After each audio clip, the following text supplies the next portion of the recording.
인사할 시간도 많습니다. 여러분들의 시간을 낭비해드릴 느리지만 쿨한 과학. 랩미팅입니다. 반갑습니다, 교수님들. 반갑습니다. 안녕하세요. 오늘 1일 랩장으로 나온 트위치에서 종합 게임 방송하고 있는 위칭입니다. 위칭님. 네. 왜 위칭님이세요? 트위치에서 방송해서 트위칭입니다. 네.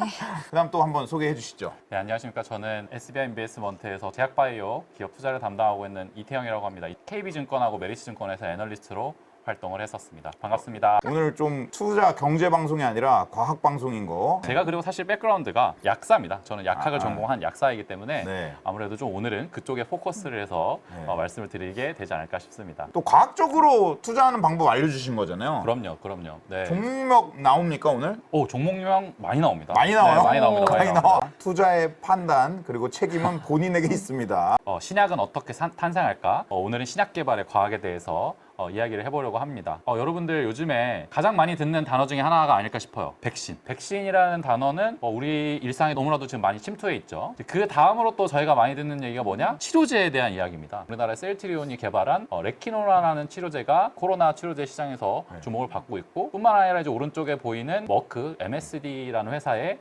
먹는 코로나 치료제도 시장에서 주목을 많이 받고 있는 상황입니다. 근데 이제 다들 그런 언론 보도도 많이 보셨을 것 같아요. 초기에 이 코로나 사태가 발생을 했을 때 백신이랑 신약 개발은 보통 한 10년 정도 걸리니까 백신하고 신약 만나기 어려울 거다라고 했는데, 지금 코로나 사태 뭐 한 2년 정도 됐죠. 사실 좀 지긋지긋한데 사실 얼마 되지도 않았는데 백신이 이미 나왔고 치료제도 나왔단 말이죠. 왜 이렇게 빨리 개발될 수 있었을까? 저는 일반인의 시각으로서 의심하는 입장입니다. 덜 끝난 게 아닌가. 오, 솔직히 진짜? 네네네네. 오. 솔직히 이게 임상이 덜 끝난 게 아닌가라는 생각이 들 수밖에 없지 않나. 네, 당연합니다. 네. 당연합니다. 그래서 오늘은 방송을 통해서 위층님과 같은 생각을 가진 분들이 그래도 좀 안심할 수 있도록 제가 그 과정을 조금 설명을 해드리려고 합니다. 네, 지금 이거가 원시시대. 이 원시시대는 우리가 약이라는 게 있었을까요? 사실 이 시절에는 이제 약초라는 게 있었죠. 그래서 약초를 뜯어서 먹었단 말이죠. 그러면은 내가 이 풀을 먹으면 나을 것이다라는 생각은 어떻게 했을까를 한번 생각해 보면 사실 구전되어서 내려왔을 가능성이 높습니다. 그러니까 아버지의 아버지, 이제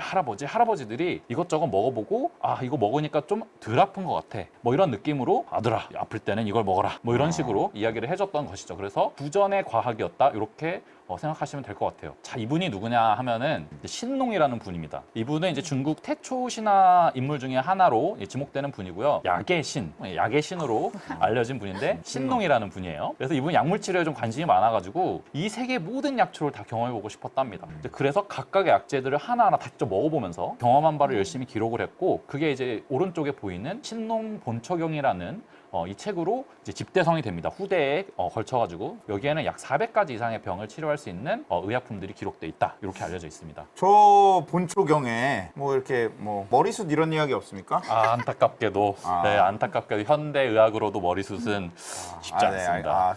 이제 신약 개발이라는 것이 실제로 이제 제대로 벌어지기 시작한 시기는 이제 이 아스피린이라는 의약품이 탄생했을 시기입니다. 바이엘이라는 회사가 개발했던 약이고요. 지금은 제네릭이 풀려서 굉장히 많은 회사들이 개발을 하죠. 근데 이 지금 왼쪽에 보시는 분, 이분이 이제 히포크라테스. 네, 이분이 기본적으로. 언제 등장하느냐고 하면은 이제 의대생분들이 이제 졸업할 때나 실습하러 나갈 때 그 화이트 가운 세레머니라는 걸 하면서 히포크라테스 선서라는 걸 하죠. 그래서 내가 얼마나 이 그 의술을 수호할 것인지에 대한 선서를 할 때 이분의 이야기를 한단 말이죠. 이분을 기리면서 이야기를 한단 말이죠. 그래서 이 히포크라테스라는 분이 적어놓은 그 글을 보면은 버드나무를 씹어 먹으면 진통 효과가 있다, 이런 이야기에 착안을 해서 고대전부터 내려오던 그런 지식을 가지고 개발된 약이고요. 그래서 여기서 아스피린이라는 약의 어원 자체가 버드나무라는 걸 뜻하는 이 살리실릭 애시드를 아세틸화했다. 뭐 중요한 얘기 아닙니다. 그래서 어원 자체가 버드나무에서 왔을 정도로 예전에 이 경험을 바탕으로 의약품이라는 걸 우리가 만들어 갔고, 그리고 결국에 첫 번째 순서로 완성된 게 아스피린이다, 이렇게 이해하시면 될 것 같아요. 유명한 분이 나왔죠. 플레밍이란 분이 휴가를 갔죠. 세균을 열심히 키우다가 창가에다가 이 샬레를 두고 나갔는데, 이 창가에 바람에 타고 온 곰팡이 균이 있었던 거죠. 그리고 곰팡이가 있는 곳에는 균이 안 자라더라는 거죠. 그래서 이게 뭐지? 곰팡이가 뭔가 균을 죽이나? 이런 아이디어를 떠올립니다. 그래서 개발된 약이 페니실린이죠. 이 페니실린이라는 약은 사실은 여러분들이 아시는 것보다 훨씬 더 어마어마한 일을 한 약인데 이게 이제 2차 세계대전 때부터 이제 본격적으로 사용되기 시작했거든요. 근데 여기에 균이 있어가지고 사실은 1차 세계대전 때만 해도 굉장히 가벼운 찰과상만으로도 많은 병사들이 죽었단 말이죠. 근데 이 페니실린이라는 이 약이 개발이 되면서 가벼운 찰과상에는 병사들이 죽지 않게 되는 굉장히 중요한 인류사의 역사의 길이 남을 성과가 나타나게 됩니다. 그래서 사실 신약 개발의 역사는 아주 고대부터 시작해가지고 이 구전에서 내려오다가 뭐 경험에 의해서 약을 개발하기도 하고 혹은 플레밍처럼 관찰에 의해서 약을 개발하기도 해서 한 1900년대에 들어서서 이제 막 본격적으로 시작했다라고 볼 수 있는 게 맞을 것 같아요. 그래서 신약 개발의 역사는 일반적으로 한 1900년대부터 우리가 진짜 신약이라고 할 수 있는 거를 개발했다. 우리는 이거를 관찰 기발 신약 탐색이라고 부르기로 했죠. 이거는 사실은 어찌 보면 굉장히 기초적이면서도 중요하고 아주 확실한 방법이기 때문에 클래시컬한 신약 개발의 방식이고요. 이건 지금도 하고 있는 방식이긴 합니다. 그런데 이제 신약 개발이라는 것이 이제 그렇게 갔다가는 이제 시간이 너무 오래 걸렸을 거예요. 제가 이제 가끔 이런 얘기를 하거든요. 이 신농 이야기를 하면서 복어 얘기를 하는데 도대체 복어는 누가 어떻게 하다가 먹게 됐을까? 저는 그거에 궁금한 게 얼마나 맛있으면 보통 이게 독이 들었으면 안 먹게 되는데 그걸 제거하고까지 그러니까. 먹을 정도면 제가 추측컨대 그 복을 먹기까지 수많은 사람들이 죽었을 거다.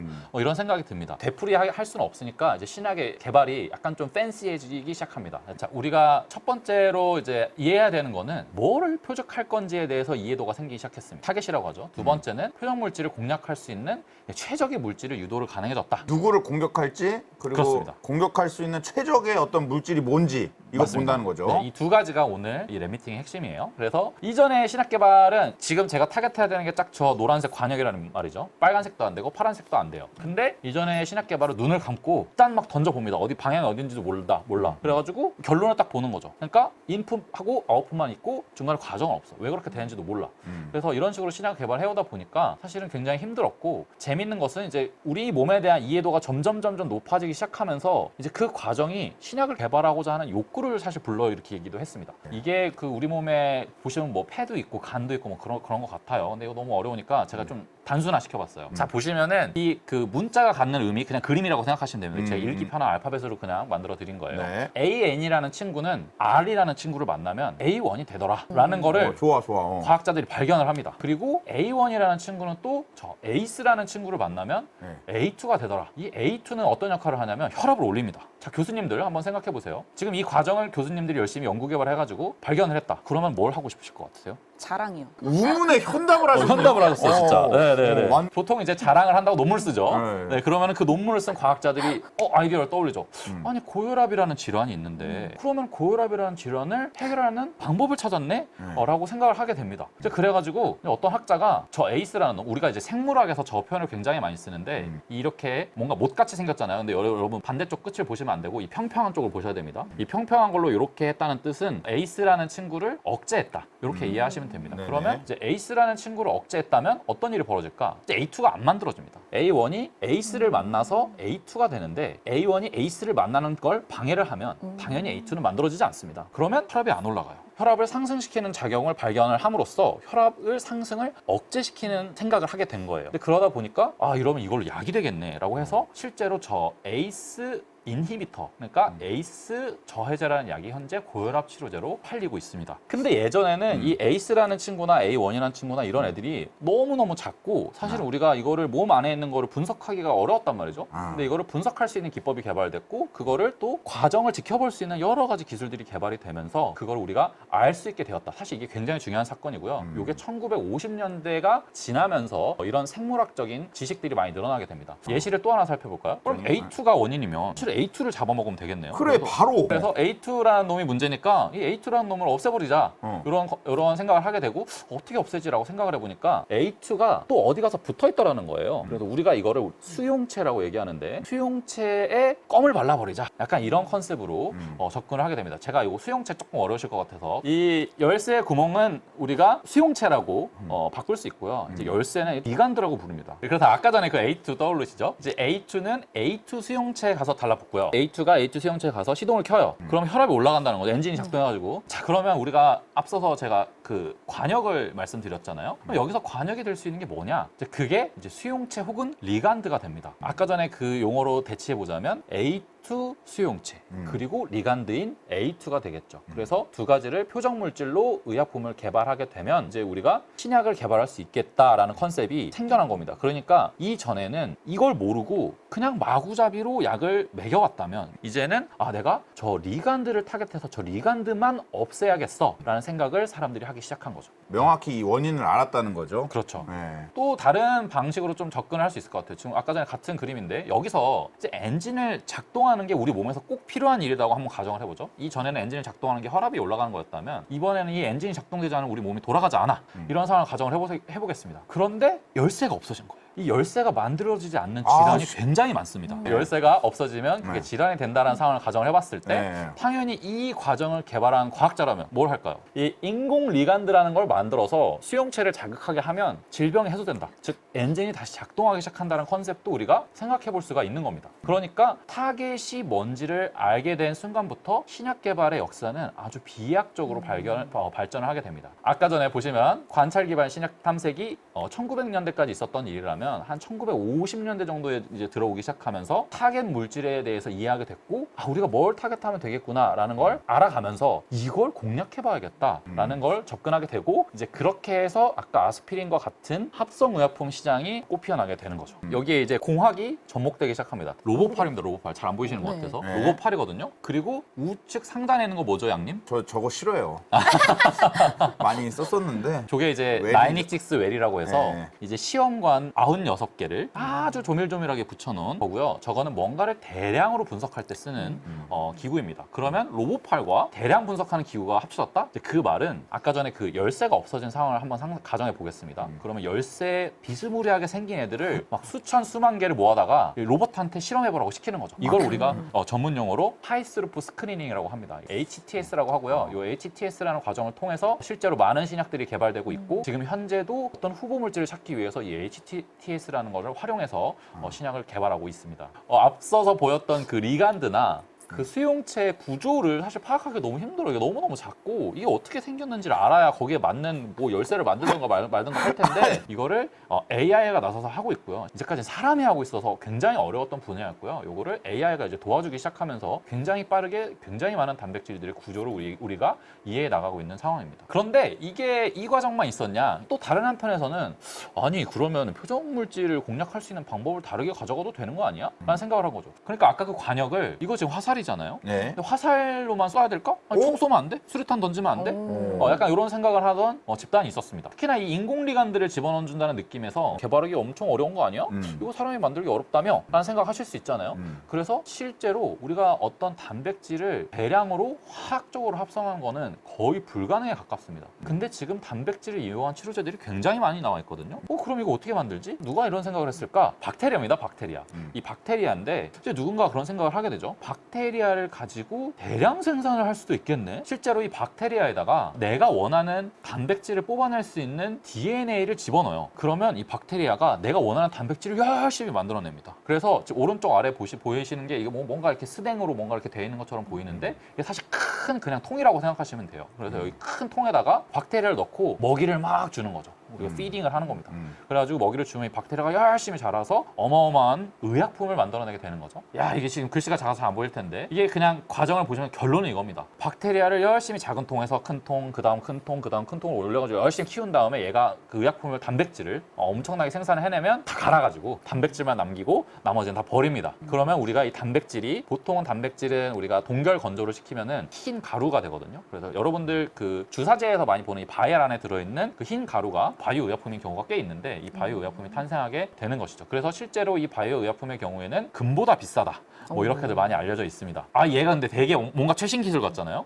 아, 최신 기술 아닙니다. 이거는 한 1970년대, 80년대부터 시작된 기술이고요. 정확하게는 1978년도에 인슐린이라는 것이 대량 합성이 되면서 상업적으로 성공을 했어요. 이게 사실은 인슐린이 필요한 질병은 당뇨병이죠. 이 1형 당뇨병이라고 하는 거는 애초에 날 때부터 이 인슐린을 만드는 게 췌장인데 이 췌장에 문제가 있어가지고 인슐린을 인슐린을 만들어내지 못해서 발생하는 병입니다. 우리가 인슐린이 언제 필요하냐면 밥 먹고 난 직후에 필요한데 이때 인슐린이 나오지 않으면 굉장히 이제 그 고혈당으로 환자들이 시달리게 돼요. 그래서 이거를 원래는 돼지 췌장에서 뽑아서 썼습니다. 그때 당시에는. 근데 이 대량 생산이 가능해지기 시작하면서 이제는 환자들이 돼지 췌장에서 뽑은 인슐린은 알러지가 좀 있었거든요. 알러지 없이 편안하게 인슐린을 맞을 수 있는 시대가 도래하게 된 것이죠. 그것만 있었냐? 그게 아니죠. 항체의약품 개발. 자, 이 항체의약품이 뭐냐? 내 몸의 외부에서 누군가가 침입을 해요. 이제 그러면은 처음에는 그냥 가볍게 싸울 수 있는 애들이 싸워서 없앱니다. 근데 우리 몸에서 면역세포들이 이걸 기억을 해놨다가 나중에 얘가 또 들어오면 어마어마한 군대를 보냅니다. 이 군대가 사실은 항체예요. 그렇기 때문에 이 항체는 어떤 특정한 항원에 대항해서 싸울 수 있게 아주 잘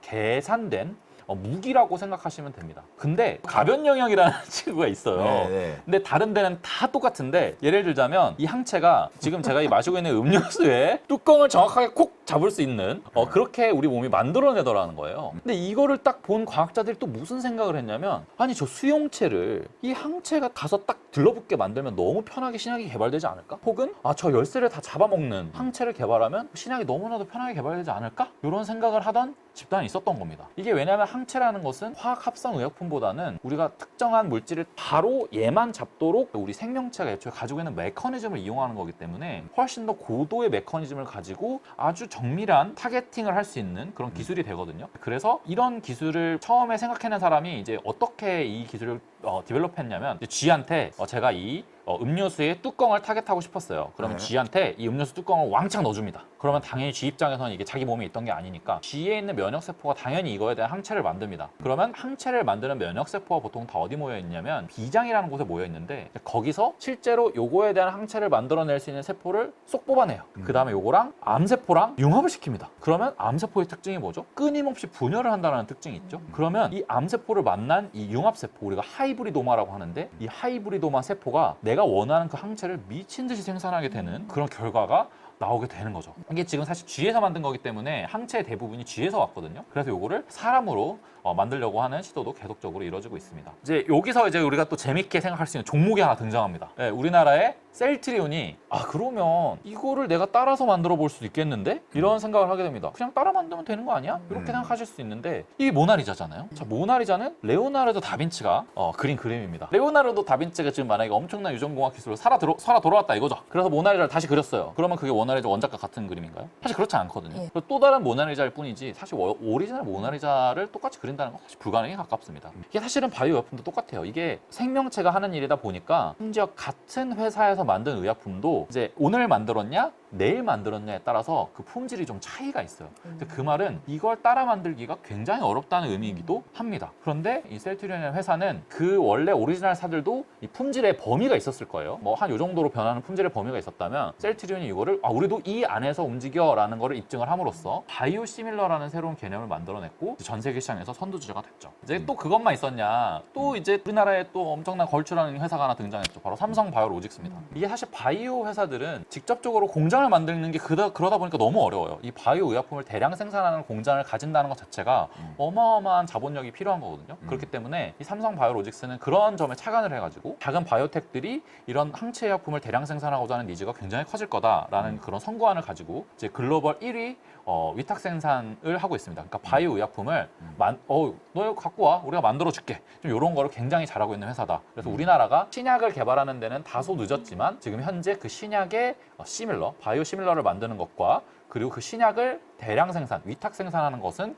선두주자다. 이렇게 이해하고 계시면 좋을 것 같아요. 우리가 이게 보니까 가지가 하나 딱 꺾어져서 나오면은 막 화살표가 막 생겨요. 이런 것처럼 바이오 의약품이 하나 딱 등장을 했다. 우리가 이거를 업계용어로 새로운 모달리티가 등장했다. 이 모달리티라는 개념이 굉장히 중요해집니다. 제가 지금 서울에서 부산 가는 방법을 한번 찾아봤어요. 네. 서울에서 부산을 간다라는 사실은 내 타겟이 부산이다라는 거겠죠. 근데 서울에서 부산을 방법은 사실 굉장히 여러 가지입니다. 걸어갈 수도 있죠. 그런데 내가 빨리 지금 오전에 갔다가 오후에 와야 된다. 그러면 KTX를 타야겠죠. 여기서 걸어가는 것과 KTX를 타는 것, 요게 모달리티가 됩니다. 타겟과 모달리티를 설정하는 게 신약 개발이다. 저는 오늘 이렇게 정리를 하고 싶고요. 네. 지금이 그러면 무슨 시대냐? 차세대 모달리티를 발굴하는 그런 전쟁이 벌어지고 있는 시대다. 서울에서 부산으로 옛날에 걸어갔다면 그렇죠.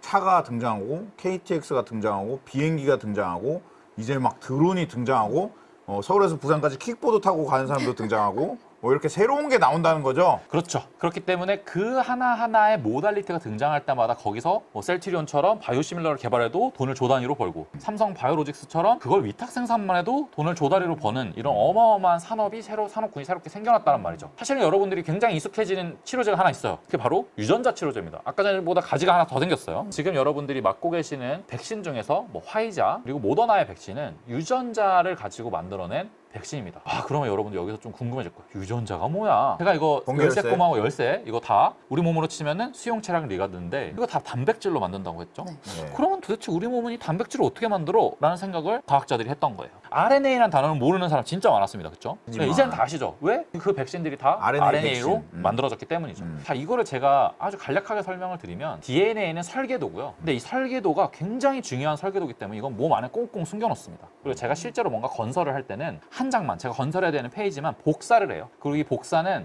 굉장히 휘발성이 강한 잉크를 써가지고 바로바로 없어지게 이 복사죠. 왜냐하면 이 설계도가 너무너무 중요하기 때문에. 그래서 그게 RNA입니다. 그럼 이 RNA를 보고 열심히 뚝딱뚝딱 우리 몸에 있는 리보솜이라는 애가 단백질을 만들어냅니다. 그래서 사실은 이 단백질은 RNA가 있어야 만들어지는 거고요. RNA는 DNA가 있어야 만들어집니다. 열쇠 구멍은 DNA에서 RNA가 되고 RNA가 열쇠 구멍이 됐던 거고요. 열쇠도 마찬가지. DNA, RNA, 열쇠. 얘네들이 갑자기 나타난 게 아니야. 그죠? 맞습니다. 설계도가 있고 만들어진 거죠. 이게 뭘 야기를 했냐? 표적 물질에 대한 우리의 시각이 확장되는 결과를 낳게 됩니다. 그러면 내가 표적 물질을 이 단백질만 쳐다보고 있을 게 아니라 유전자를 봐도 되는 거 아니야? 라고 생각을 하는 거죠. 이 인공 리간들을 만들어서 넣는 것도 마찬가지예요. 내가 이 인공 리간들을 막 열심히 박테리아에서 키워가지고 집어넣어주면 이거 돈이 많이 드니까 이거 어떻게 유전자 치료제를 할 수 없을까? 그럼 인공 리간들을 만들어내는 유전자가 뭐지? 이걸 생각하다가 개발된 게 사실 화이자의 백신, 모더나의 백신입니다. 우리가 백신은 항원의 일부 부분을 우리 몸에 집어넣어가지고 마치 항원이 들어온 것 같은 학습을 시켜주는 거잖아요. 근데 이거를 직접 항원인 단백질을 만들어서 넣어주자니 너무 시간이 오래 걸리고 이게 사실은 대량 생산에 적합한 방식이 아니었어요. 근데 그러다 보니까 빨리 코로나 치료제를 개발해야 되는 입장에서는 그거보다는 좀 더 대량 생산에 적합한 방식인 RNA를 가지고 RNA를 우리 몸에 넣어주는 거죠. 그러면 우리 몸이 이 RNA를 보고 단백질을 만들어내는데 그게 사실 바이러스 거야. 그러면 우리가 이거 내 거 아닌데? 바이러스 건데? 이러면서 면역을 만들어내게 됩니다. 그게 지금 화이자랑 모더나 백신의 원리라고 생각하시면 되겠어요. 이건 유전자 치료제 이야기인데요. 이 치료제는요, 실제로 우리 눈에다 찌르는 건데 이것도 마찬가지로 우리가 이제 망막 디스토피라는 유전질환이 있어요. 이 망막 디스토피라는 유전질환은 RPE65라는 이 유전자의 돌연변이가 일어나가지고 특정 단백질을 못 만들어내는 질환입니다. 그래서 실제로 눈이 잘 안 보여요. 근데 이 주사제를 맞으면 그분들이 눈이 보이게 되는. 이거는 이제 SMA, 그러니까 그 척수성 근위축증이라는 그 희귀 질환 보여주고 있는 그림인데, 요거는 이제 조금 더 어드밴스드하게 우리 몸이 RNA를 만들 때 이 RNA를 살짝 편집을 하거든요. 근데 그 편집이 잘 돼야 되는데 편집도 하는 거를 누가 막아. 이 HNRMP라는 녀석이 와가지고 편집 못하게 계속 건드리는 거예요. 그러다 보니까 얘들이 근육을 움직이게 하는 그 역할을 하는 그 척수가 좀 발달이 잘 안 돼서요. 이 심각한 경우에는 2살이 안 돼서 죽습니다. 근데 이런 아이들한테 이 유전자 치료제를 넣어서 이게 제대로 만들어지게 해줬더니 지금까지도 살아있다는 거죠. 이건 사실 굉장히 중요한 환자들한테는 어마어마한 기회를 제공할 수 있었던 치료제가 되겠습니다. 요거는 이제 유비키틴 프로테아좀 시스템이라는 건데, 이름이 어렵죠. 프로테아좀이라는 게 뭐냐면 단백질을 없애는 쓰레기 처리장이라고 생각하시면 돼요. 우리 몸에서 사실 단백질을 항상 완벽하게 만들어내냐? 사실 그렇지 않습니다. 그래서 쓰레기를 처리해주는 시스템도 분명 우리 몸 안에 있을 거다라는 생각을 가진 과학자들이 똑같죠. 아까 전에 열쇠가 고장나가지고 계속 엔진이 돌아가. 그럼 이 열쇠 좀 없애고 싶은데 그럼 여기다가 들어가게 하면 되는 거 아니야? 라는 생각을 했던 과학자들이 있었고, 그래서 이거를 이제 우리가 TPD, 타겟티드 프로테인 데그라데이션, 그러니까 단백질을 표적해서 분해하는 약물 기술을 우리가 개발하게 되고요. 요거를 가장 잘하고 있는 회사가, 앞서 있는 회사가 이제 미국의 알비나스라는 회사가 있습니다. 그리고 또 C4라는 회사, 그리고 카이메라라는 회사, 그리고 누릭스라는 회사, 뭐 이런 회사들이. 근데 우리 많은 걸 바라잖아. 얘네 중에 누가 좀 베스트인가? 좋아요. 저는 사실은 이제 원래 이런 비밀이요? 거는 1등주 사는 게 편하기 때문에. 투자 판단 본인에게 있습니다. 결국에 이 새로운 모달리티가 등장하는 순간에는 이 주식의 관점에서도 그렇고 기술의 관점, 그리고 이걸 수혜를 받는 환자들도 산업에 큰 변화를 불러일으키더라는 거죠. 그래서 아무래도 우리는 계속 이걸 좀 관심을 갖고 지켜보다 보면 자연스럽게 투자 수익률도 따라올 수 있지 않을까, 저는 이렇게 생각을 합니다. 그래서 마무리를 하면 결국에는 우리는 표적 물질에 대한 이해를 하기 시작하면서 신약 개발이 굉장히 빨라졌고, 그리고 그거를 공략할 수 있는 최적의 모달리티, 원래는 화학 합성 의약품이었고 그게 이제 바이오라는 새로운 것들, 뭐 항체약품이나 단백질약품이 등장하면서 시장을 크게 견인을 했고 지금은 유전자 치료제가 등장해서 또 다른 성장을 보여주고 있는 시장이다. 그렇기 때문에 우리는 다음 모달리티가 뭘지에 대해서 항상 관심을 가지고 보면 수익률은 자연스럽게 따라올 것이다. 저는 이렇게 말씀드리고 싶겠습니다. 2부 주제는 뭐죠? 2부 주제는 임상시험입니다. 여러분 임상시험 모르고 투자하시면 안 됩니다. 아, 임상시험. 네. 와, 인사할 시간도 많습니다. 여러분들의 시간을 낭비해드릴 느리지만 쿨한 과학. 랩미팅이었습니다. 감사합니다. 감사합니다. 교수님들. 감사합니다.